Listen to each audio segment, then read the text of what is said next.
નમસ્કાર, આપ જોઈ રહ્યા છો Gujarati number 1 news channel news 18 Gujarati. Afternoon prime time bulletin સાથે હું પૃથા। સમાચારોની શરૂઆત કરીએ તો ગાંધીનગરમાં આરટીઆઈ એક્ટિવિસ્ટ સામે કાર્યવાહી। સીઆઈડી ક્રાઇમની આરટીઆઈ એક્ટિવિસ્ટ સામે કાર્યવાહી।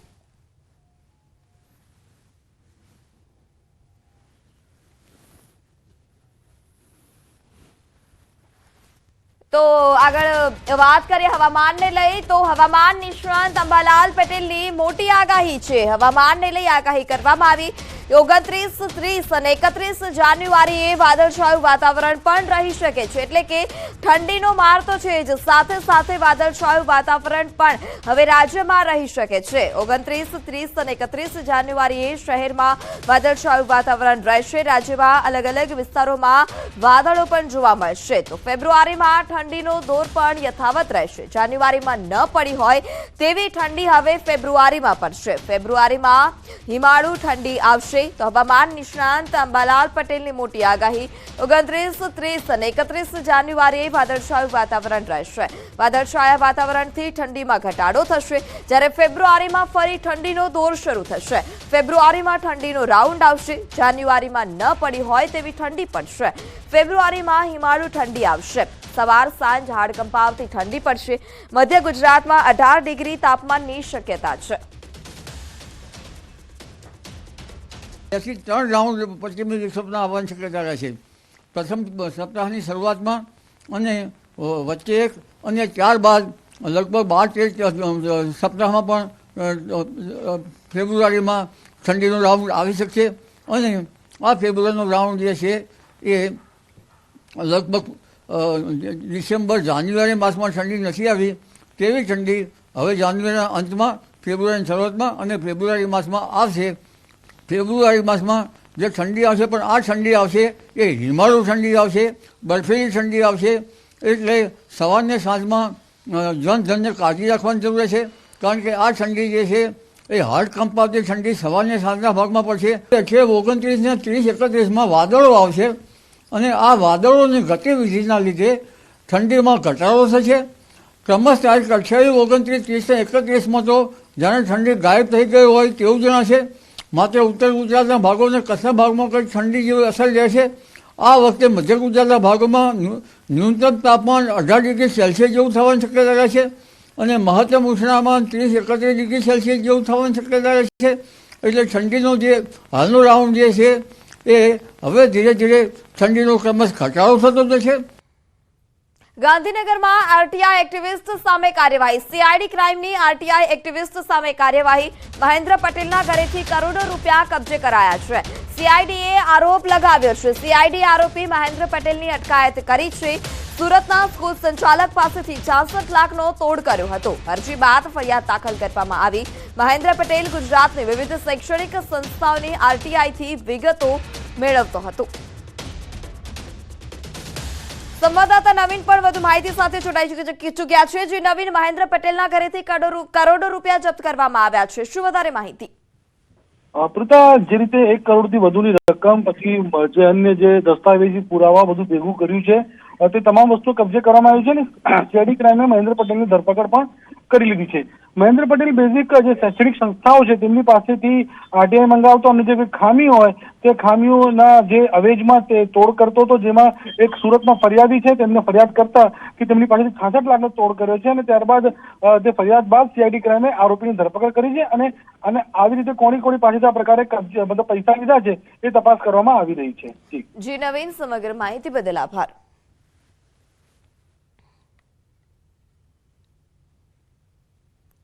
અમરેલીમાં પીપાવાવ ચોકડી પર આવેલી ગ્રાઉન્ડ હોટલ પર સ્ટેટ મોનિટરિંગ સેલે દરોડા પાડ્યા। ડીઝલ, પેટ્રોલ અને ડામર ચોરીના મોટા રેકેટનો પર્દાફાશ થયો છે। સ્ટેટ મોનિટરિંગ સેલે ઘટના સ્થળેથી 12,550 litre diesel, 300 litre petrol, 19 ton જેટલો ડામરનો જથ્થા સહિત 34,70,000થી વધુનો મુદ્દામાલ કબજે કર્યો છે। આ સાથે જ 3 આરોપીઓને પણ ઝડપી પાડવામાં આવ્યા, જ્યારે અન્ય 3 આરોપીઓ હાલ અત્યારે ફરાર છે। આરોપીઓ પીપાવાવ પોર્ટમાંથી આવતા ટેન્કરમાંથી પેટ્રોલ અને ડીઝલ કાઢી લેતા હતા અને હાલ આ સમગ્ર મામલે વધુ તપાસ પણ હાથ ધરાઈ છે। તો બીજી તરફ સ્ટેટ મોનિટરિંગ સેલની કાર્યવાહીથી અમરેલી પોલીસ પર અનેક સવાલ ઉઠ્યા છે।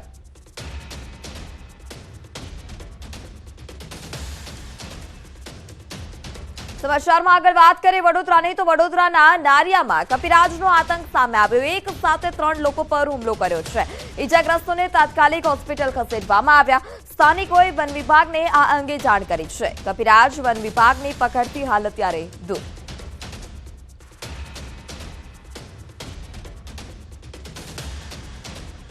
દ્વારકાના ખંભાળિયા હાઈવે પર કારમાં અચાનક જ આગ લાગી હતી. ગોરિંજા ગામે કારને હોસ્પિટલ જે કારમાં આગ લાગવામાં આવી ઘટના સામે આવી છે. ગોરિંજા ગામે અન્ય વાહનની ટક્કરે કારમાં આગ લાગી હતી. સીએનજી કારમાં આગ લાગતા કાર બળી ખાખ થઈ હતી. જ્યારે જે સ્થાનિક હતા જે ઝપેટમાં આવ્યા હતા તેને હોસ્પિટલ ખસેડવામાં આવ્યા છે. કારમાં સવાર તમામ લોકોનો આબાદ બચાવ. ખંભાળિયા હાઈવે પર કારમાં અચાનક જ આગ લાગી હતી. કારને અન્ય વાહને ટક્કર મારી. સીએનજી કારમાં આગ લાગતા કાર બળીને ખાખ થઈ હતી.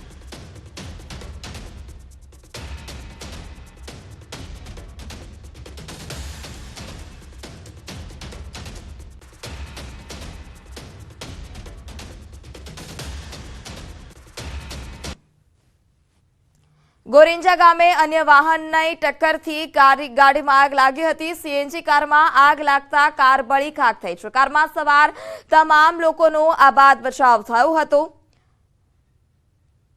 ખંભાળિયા હાઈવે પર કારમાં આગની ઘટના સામે આવી છે. ગોરિંજા ગામે અન્ય વાહનને ટક્કરે કારમાં આગ લાગી હતી.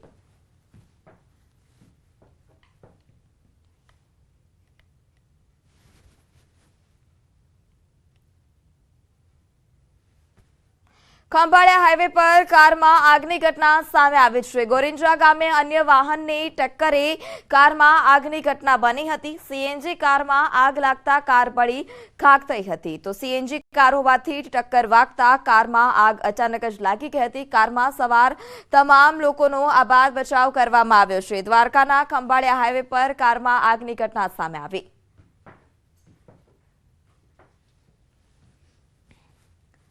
સમાચારમાં આગળ વાત કરીએ સાબરકાંઠાની તો સાબરકાંઠામાં તસ્કરોએ ફરી એકવાર તરખાટ મચાવ્યો છે. સાબરકાંઠાના ઈડરના મોહનપુરા સમર્થ બંગલોઝમાં 4 મકાનના તાળા તૂટ્યા છે. રાત્રિના સમયે જ્યારે મકાન માલિકો લગ્ન પ્રસંગમાં ગયા ત્યારે જ તસ્કરોએ બંધ મકાનને નિશાન બનાવ્યું હતું અને ઘરમાં હાથફેરો કરી ફરાર થયા હતા. ચોરી કરવા આવેલા તસ્કરોએ પહેલા દેશી દારૂની મહેફિલ માણી અને ત્યારબાદ ચોરીને અંજામ આપ્યો હતો. સમગ્ર મુદ્દે ઈડર પોલીસે ગુનો નોંધી આરોપીને ઝડપી લેવા કવાયત શરૂ કરી છે. સોસાયટીમાં એક સાથે 4 મકાનોના તાળા તૂટતા લોકોમાં પણ ફફડાટ ફેલાયો છે. આ સાથે જ પોલીસના નાઇટ પેટ્રોલિંગ પર પણ અનેક સવાલ ઉઠી રહ્યા છે.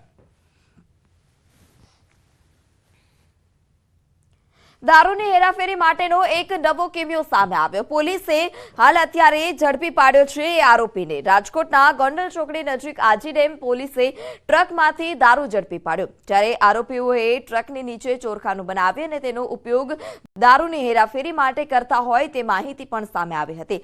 ટ્રકની નીચે બનેલા ચોરખાનામાંથી 618 બોટલ દારૂ પોલીસે ઝડપી પાડ્યો છે. પોલીસે દારૂના જથ્થા સાથે 2 આરોપીઓની પણ ધરપકડ કરી.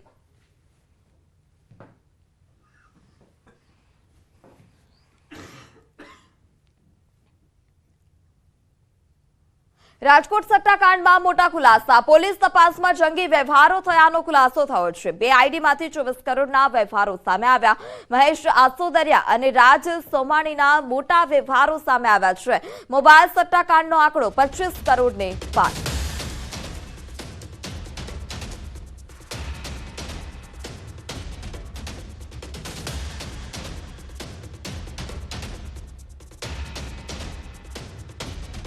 રાજકોટની મધ્યસ્થ જેલની દિવાલો પર 95 જેટલા ચિત્રકારોએ સૌથી વધારે ચિત્રો દોર્યા છે. અહીંની દિવાલો પર કેદીઓના હૃદય પરિવર્તન કરે તેવા ચિત્રો દોરવામાં આવી રહ્યા છે. મધ્યસ્થ જેલમાં સજા ભોગવી રહેલા કેદીઓ ફરી ક્યારેય કોઈ ગુનાહિત કૃત્ય ન કરે તેવા સંદેશા સાથે તેમનામાં સારી ભાવના કેળવાય તે માટે આ ચિત્રો બનાવવામાં આવ્યા. તદ્દન નિસ્વાર્થ ભાવે અને સમાજ સેવાના ભાવથી એ લોકો અહીંયા કાર્ય કરી રહ્યા છે. ચિત્ર છે એ મોટાભાગે કોઈ સામાજિક પ્રસંગ તથા પ્રેરણાદાયી ચિત્ર છે કે એ જોઈને કોઈ પણ કેદી જેલમાં આવે તો એ ચિત્રને જોઈને એમ થાય કે ભાઈ મારે અહીંથી બહાર નીકળી અને સારો નાગરિક બનવું છે. રાજકોટની કાળકોટડી છે રંગીન બની રહી છે.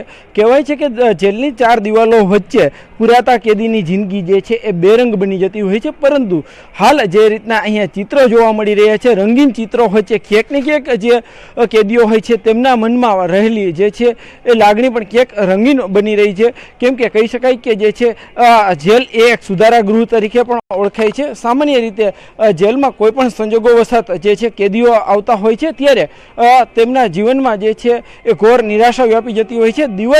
જેલની દિવાલ વચ્ચે રહેવું કોઈને પણ ગમતું નથી હોતું, પરંતુ ક્યાંક ને ક્યાંક આ દિવાલો જે છે એ પ્રેરણાનો સંદેશ આપી રહે શકે એટલા માટે અહીંયા જે છે એ 96 જેટલા ચિત્રકારો દ્વારા ચિત્ર તૈયાર કરવામાં આવી રહ્યા છે. અલગ અલગ ચિત્રો જે ખાસ ત્યાં જે છે એ ચિત્રો તૈયાર કરવામાં આવી રહ્યા છે.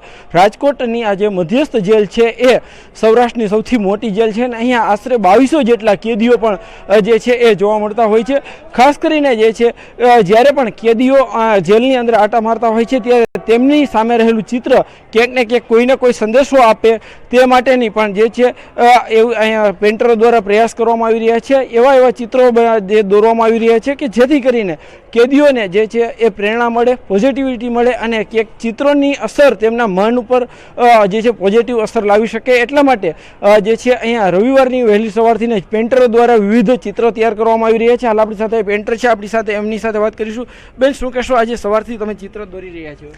અહીંયા અમે ચિત્રનગરીના ઘણા બધા આર્ટિસ્ટો આવ્યા છે અને અહીંયા કેદીઓ વચ્ચે જ અમે ચિત્રો બનાવી રહ્યા છીએ, જેની કારણે કેદીઓને કંઈક ઇન્સ્પિરેશન મળે કે જેનાથી એ કંઈક સારું કામ કરે અને અહીંયાથી જલ્દી છૂટા થઈ શકે. ખાસ તમે શેનું ચિત્ર દોરવા રહ્યા છો, એમનો શું મેસેજ આપવા માંગો છો? મારે એક સાઈડ લેડી બનાવેલી છે, બીજી સાઈડ બી એક લેડી બનાવેલી છે. એક સાઈડ છે એમાં કુદરતી દ્રશ્ય દોરીને કે જેમાં ખુલ્લું આસમાન હોય કે જેનાથી સ્વતંત્રતા હોય, અને એક સાઈડ લેડીમાં જેલનું ચિત્ર બનાવવામાં આવશે. એટલે કે કમ્પેરિઝન કરવામાં આવશે કે એક સાઈડ જેલ છે અને એક સાઈડ ખુલ્લું આકાશ છે, એટલે તમે કયું પસંદ કરવા માંગશો? ચોક્કસથી કહી શકાય કે ક્યાંક ને ક્યાંક મેસેજ આપી શકે એવા ચિત્રો અહીંયા દોરવામાં આવી રહ્યા છે કે આ જે છે ચિત્રકારો દ્વારા વહેલી સવારથી જ મહેનત કરવામાં આવી રહી છે. અને કહી શકાય કે જે છે 100થી પણ વધુ ચિત્ર રાજકોટની જે આ જેલ છે ત્યાં દોરવામાં આવી રહ્યા છે. હાર્દિક જોશી, ન્યૂઝ 18 ગુજરાતી, રાજકોટ. રાજકોટ જિલ્લાના ઉપલેટા તાલુકામાં દીપડાનો આતંક જોવા મળ્યો. ઉપલેટા તાલુકાના તલગણા ગામે દીપડો જોવા મળ્યો હતો. વાડી વિસ્તારની એક ઓરડીમાં દીપડો ઘૂસ્યો હોવાની માહિતી સામે આવી હતી, જ્યારે ગ્રામજનોએ વન વિભાગને આ ઘટના અંગે જાણ કરી વન વિભાગે દીપડાને પકડવા કામગીરી આરંભી હતી. આસપાસના વિસ્તારોમાં પાંજરું પણ મુકાયું છે.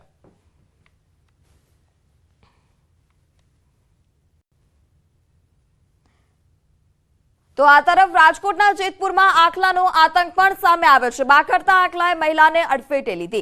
દેસાઈવાડી વિસ્તારમાં શાક લેવા પહોંચી હતી મહિલા. એક્ટિવા સવાર મહિલાને આખલાએ અડફેટે લીધી હતી. મહિલાને આખલાએ અડફેટે લેતા મહિલાને ગંભીર ઈજાઓ પણ પહોંચી છે. ઈજાગ્રસ્ત મહિલાને જેતપુર સરકારી હોસ્પિટલમાં સારવાર માટે ખસેડાઈ.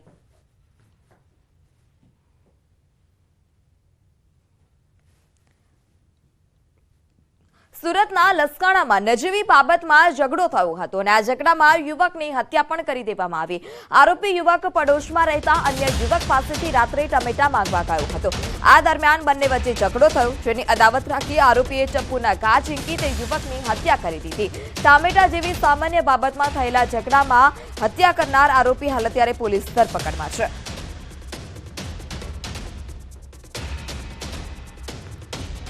અન્ય ઓરિસ્સાના વ્યક્તિએ ઝઘડામાં અદાવત રાખી અને પેટના ભાગે તેમજ પડખાના ભાગે છરીના ઘા મારી અને ઈજા કરી મોત નિપજાવેલ. આ બાબતે સરથાણા પોલીસ સ્ટેશનમાં ખૂનનો ગુનો નોંધાયેલ હતો. અમદાવાદના અમરાઈવાડીમાં પ્રેમ પ્રકરણમાં હત્યાનો પ્રયાસ. અમરાઈવાડીમાં બાજુમાં જ રહેતા યુવક યુવતી પ્રેમ સંબંધ બાદ ભાગી ગયા હતા અને યુવતીના પરિવારજનો નારાજ હોવાથી તેમણે યુવકની માતા અને બહેનની હત્યાનો પ્રયાસ કર્યો. મોડી રાત્રે ઘરમાં સૂતેલા યુવકની માતા અને બહેન પર પેટ્રોલ છાંટી અને જીવતા સળગાવવાનો પ્રયાસ કરાયો હતો. ઉપરાંત યુવકના ઘરમાં તોડફોડ કરી હોવાનું પણ સામે આવ્યું છે. ઘટનામાં યુવકની માતા ગંભીર રીતે દાઝી ગયા હોવાથી તેઓને હોસ્પિટલમાં ખસેડવામાં આવ્યા. સમગ્ર મામલે પોલીસે હાલ અત્યારે 2 લોકોની ધરપકડ કરી વધુ તપાસ હાથ ધરી છે.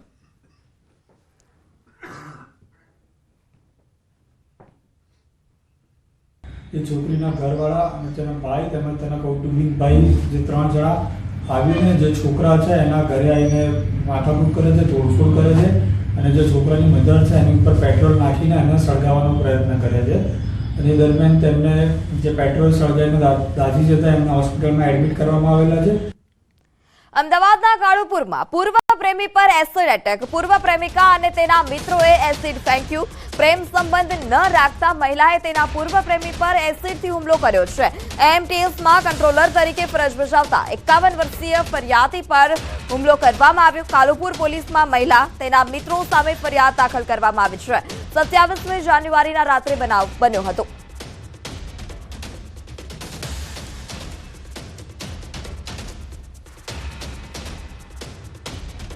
સમાચારમાં આગળ વાત કરીએ વલસાડની, તો વલસાડમાં તોડફોડ સામે પોલીસની કાર્યવાહી. વલસાડ જિલ્લામાં 3 પોલીસકર્મી સસ્પેન્ડ. પીએસઆઈ વીએ વસાવા, એએસઆઈ મયુરીબેન તે ઉપરાંત રાઇટર કરણસિંહ સસ્પેન્ડ કરાયા છે. એનઆરઆઈ પરિવાર સાથે ગેરવર્તન કરી મોટી રકમની વસૂલાત કરવા જિલ્લા પોલીસ વડાએ કડક કાર્યવાહી કરી.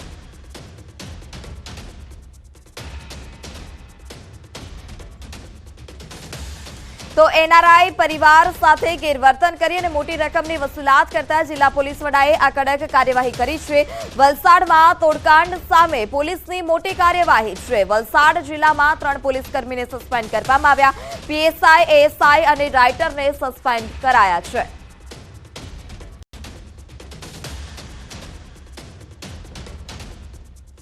તો સમાચારમાં આ સમય થયો છે વિરામનો. अब જોડાયેલા રહો ન્યૂઝ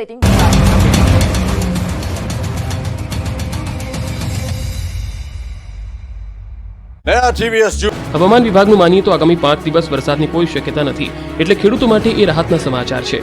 અગાઉ હવામાન નિષ્ણાત અંબાલાલ પટેલે 27 થી 30 જાન્યુઆરી સુધીમાં માવઠાની શક્યતા વ્યક્ત કરી હતી. બોટાદના ગઢડામાં રેફરલ હોસ્પિટલની એમ્બ્યુલન્સ છેલ્લા 2 મહિનાથી બંધ હોવાથી દર્દીઓને ભારે હાલાકી ભોગવવી પડી રહી છે. અહીં ઇમરજન્સી સમયે જો દર્દીને અન્યત્ર રિફર કરવા પડે ત્યારે દર્દીને ખાનગી વાહનમાં લઈ જવાની ફરજ પડે છે. ઇમરજન્સીમાં દર્દીની સારવાર અર્થે ખાનગી વાહનો બોલાવતા વધારે ભાડું હોવાથી દર્દીઓને વધારે હેરાન થવાનો વારો આવે છે. એમ્બ્યુલન્સ બગડી હોવાથી રાજકોટ રિપેરિંગ માટે ખસેડાઈ હોવાનું હોસ્પિટલના મેડિકલ ઓફિસરનું કહેવું છે. આ ઉપરાંત દર્દીઓને અહીં ઇમરજન્સી કેસમાં મંજૂરી લઈ 108 વડે દર્દીઓને અન્યત્ર પહોંચાડવાની સુવિધા અપાઈ રહી હોય તેવો મેડિકલ ઓફિસરે દાવો કર્યો.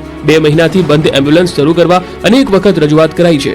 ગઢડા 50,000થી વધારે વસ્તી ધરાવતું શહેર છે અને 76 ગામડા ધરાવતો મોટો તાલુકો છે, જેથી તાત્કાલિક એમ્બ્યુલન્સની સુવિધા ઊભી કરાય તેવી લોકોની માંગ છે. અમદાવાદમાં ટાયર કિલર બમ્પ પ્રોજેક્ટનું સુરસુર્યું થઈ ગયું. પ્રોજેક્ટનું બાળ મરણ થયું હોય તેમ અન્ય વિસ્તારમાં પ્રોજેક્ટનો અમલ થાય તે પહેલા જે વિસ્તારમાં ટાયર કિલર બમ્પ લગાવાયા હતા ત્યાંથી જ ગાયબ થઈ ગયા. શહેરમાં ટ્રાફિકની સમસ્યાના નિરાકરણ અને રોંગ સાઈડ વાહન ચાલકો પર બ્રેક લગાવવા માટે ટાયર કિલર બમ્પ લગાવાયા હતા. જોકે પ્રાથમિક ધોરણે જ્યાં આ બમ્પ લગાવાયા હતા ત્યાં બમ્પનું નામો નિશાન નથી.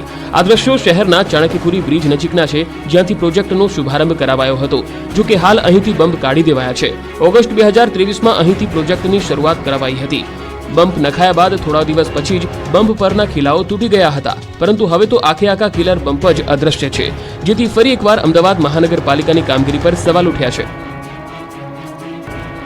સુરેન્દ્રનગર જિલ્લાનું સૌરાષ્ટ્ર નિંબા પાર્ક પીઠ મોટા મંદિર સમગ્ર રાજ્ય અને દેશના લોકોની આસ્થાનું કેન્દ્ર છે. ત્યારે મોટા મંદિરના પ્રાણ પ્રતિષ્ઠા મહોત્સવ નિમિત્તે આગામી 3 થી 12 ફેબ્રુઆરી સુધી મોરારી બાપુની ભવ્ય રામકથાનું આયોજન કરવામાં આવ્યું. લીંબડી સુરેન્દ્રનગર રોડ પર વિશાળ કથા મંડપ તેમજ રસોડું તૈયાર કરવામાં આવી રહ્યું છે. આ કથામાં ગુજરાત સહિતના અન્ય રાજ્યના રાજ્યપાલ તેમજ ગુજરાતના મુખ્યમંત્રી સહિતના મહાનુભાવો ઉપસ્થિત રહેશે. રામકથાની સાથે સાથે 1111 કુંડી મહાયજ્ઞ તેમજ ગાય આધારિત ખેતીને પ્રોત્સાહન અપાશે. સાથે સાથે ગાય આધારિત ખેતીથી તૈયાર થયેલી વિવિધ વસ્તુઓનું પણ લોકોને વિતરણ કરવામાં આવશે. કથા દરમિયાન વિશાળ સંત સંમેલન યોજાશે, જેમાં દેશભરના સાધુ સંતો મહંતો ઉપસ્થિત રહેશે. સમગ્ર મહોત્સવના મુખ્ય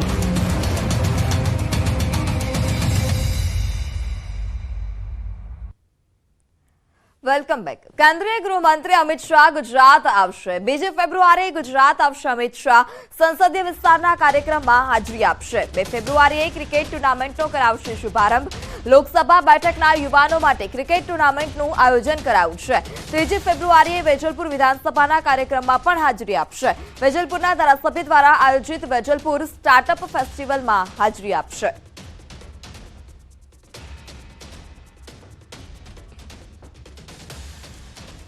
સુરતમાં પશુ પક્ષી અને પર્યાવરણ બચાવો અંતર્ગત NAWSએ કર્યું છે પેટાથલોનનું આયોજન 2014 થી સતત દર વર્ષે આ પ્રકારે આયોજન કરવામાં આવે છે। આ વર્ષે યોજાયેલી આ ઇવેન્ટમાં 400 લોકો પોતાના પેટ્સને લઈ અને અહીં પહોંચ્યા હતા। પાલતુ શ્વાન, બિલાડી, અશ્વ ઉપરાંત અનેક અલગ અલગ પક્ષીઓ અને તેના માલિકો આ ઇવેન્ટમાં પહોંચ્યા હતા। પશુ પક્ષી અને પર્યાવરણના રક્ષણ અર્થે આ ઇવેન્ટમાં આવેલા લોકોને સીડબોલનું વિતરણ પણ કરવામાં આવે છે। Very good event for all the people में अवेयरनेस लाने के लिए रिगार्डिंग पेट्स, जो पेट्स लवर हैं उनके लिए एक अच्छी अपॉर्चुनिटी यहाँ पे अपने पेट्स को लेकर आए और different type of the variety जो पेट्स हैं यहाँ पे देखने को मिलते हैं। बहुत सारे स्पॉन्सर्स हैं, बहुत सारी गुडीज़ मिल रही हैं और बहुत इंटरैक्टिव है। बहुत सारे पेट्स से मिलने का मौका मिल रहा है चब्बी को, मेरे पेट को, और बहुत ही फन इवेंट है। પાલનપુરમાં લક્ષ્મીપુરા કડવા પાટીદાર સમાજના સમૂહ લગ્નમાં 9 દંપતીને એક્ટિવા ભેટ આપવામાં આવી છે। સમાજના 24માં સમૂહ લગ્નમાં પ્રભુતામાં પગલાં માંડી રહેલા 9 દંપતીઓને સમાજના દાતાઓએ અનેક ભેટ આપી છે। આ સાથે જ દંપતીઓને એક્ટિવા પણ ભેટ આપવામાં આવી।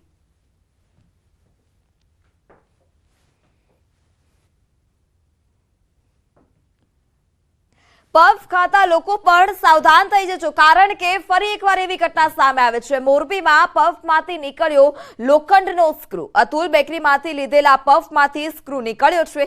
1 ઇંચ જેટલો સ્ક્રૂ નીકળતા ગ્રાહકે કરી ફરિયાદ। સંચાલકોએ આ મામલો રફેદફે કરવા પણ જણાવ્યો હોવાનો પ્રયાસ કરવામાં આવી રહ્યો છે। તો જે બેકરી સંચાલક છે તેણે આ મામલો રફેદફે કરવા પણ પ્રયાસ કર્યા છે। પફમાંથી સ્ક્રૂ નીકળ્યાની ઘટના સામે આવે છે। આશવારે ખાદ્ય પદાર્થમાંથી અલગ અલગ વસ્તુ જીવાત નીકળવાની ઘટના સામે આવતી હોય છે। ત્યારે ગઈકાલે પણ ઇડલી સાંભારમાંથી વંદો નીકળ્યો હતો, ત્યારે આજે મોરબીમાંથી એક ઘટના સામે આવી કે જ્યાં પફમાંથી લોખંડનો સ્ક્રૂ નીકળ્યો છે અને સંચાલકોએ આ મામલો રફેદફે કરવા જણાવ્યો હોવાનો પણ જે આક્ષેપ છે તે કરવામાં આવ્યો છે। ગીર સોમનાથના સોમનાથ નજીક દબાણ હટાવવાની કામગીરી સતત બીજા દિવસે પણ યથાવત છે। સોમનાથ મંદિરે જતા હમીરજી ગોહિલ સર્કલ આસપાસથી સોમનાથ મંદિર તરફ જતા રસ્તા પર તમામ ગેરકાયદે દબાણો હતા તે દૂર કરવાની કામગીરી કરવામાં આવી રહી છે।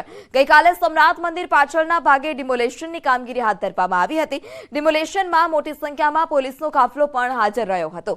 ગઈકાલે સોમનાથ પાટણ વિસ્તારમાંથી 30 પાકા મકાન અને 145 ઝૂંપડા મળી કુલ 20 વીઘા જમીન પરથી દબાણો દૂર કરવામાં આવ્યા હતા। તો આજે હમીરજી સર્કલથી સોમનાથ મંદિર સુધી રોડ પર બંને બાજુ આવેલા 44 દુકાનનું દબાણ દૂર કરવાની કામગીરી કરાઈ રહી છે। જે દબાણો દૂર કરવા માટે ગઈકાલે નગરપાલિકા તરફથી તમામ 144 લોકોને નોટિસ ઇસ્યુ કરવામાં આવી, તેમજ જે જગ્યાએ ડેમોલિશનની કામગીરી હાલ ચાલી રહી છે એની આસપાસના જે તમામ એક્ઝિટ એન્ટ્રી પોઈન્ટ છે એ તમામ સ્થળો પોલીસે સીલ કર્યા છે। ત્યાંથી બિનજરૂરી કોઈ વ્યક્તિઓ આવે નહીં, કોઈ જાતના ઘર્ષણ ન થાય એ માટેના પૂરતા તકેદારી પોલીસે રાખેલ છે। બોટાદના ખમીદાણા ગામ નજીક મહીપરિયેજ યોજનામાં પીવાના પાણીની પાઇપલાઇનમાં ભંગાણ સર્જાયું। પાઇપલાઇનમાં ભંગાણ થતાં જ 25 થી 30 ફૂટ ઊંચા પાણીના ફુવારા પણ જોવા મળ્યા હતા। પાઇપલાઇનમાં ભંગાણ થતાં હજારો લીટર પાણીનો વેડફાટ થયો। તંત્ર તરફથી પાઇપલાઇનના સમારકામની કામગીરી હાથ ધરાઈ છે।